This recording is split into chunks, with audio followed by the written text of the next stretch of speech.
இப்பகுதியில் வாழும் மக்களின் வாழ்வாதாரம் நிரந்தரமாக பாதிக்கப்படும் என்ற அச்ச உணர்வை ஒன்றிய அரசின் இந்த நடவடிக்கையை ஏற்படுத்தியுள்ளதால் அப்பகுதி மக்கள் இதனை எதிர்த்து பல போராட்டங்களை முன்னெடுத்து வருகின்றனர்.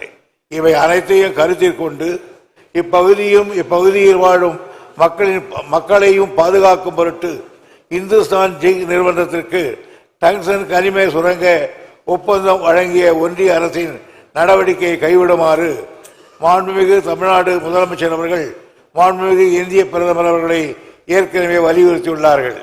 இந்த சூழ்நிலையில் மதுரை மாவட்டம் மேலூர் வட்டம் நாய்க்கர்பட்டி கிராமத்தில் இந்துஸ்தான் ஜிங்க் நிறுவனத்திற்கு வழங்கப்பட்ட டங்ஸ்டன் சுரங்க உரிமத்தை உடனடியாக ரத்து செய்திடவும் மாநில அரசுகளின் அனுமதியின்றி எந்த சுரங்க உரிமத்தை வழங்கக்கூடாது என்றும் ஒன்றிய அரசை வலியுறுத்தி இந்த பேரவை ஒருமனமாக தீர்மானிக்கிறது.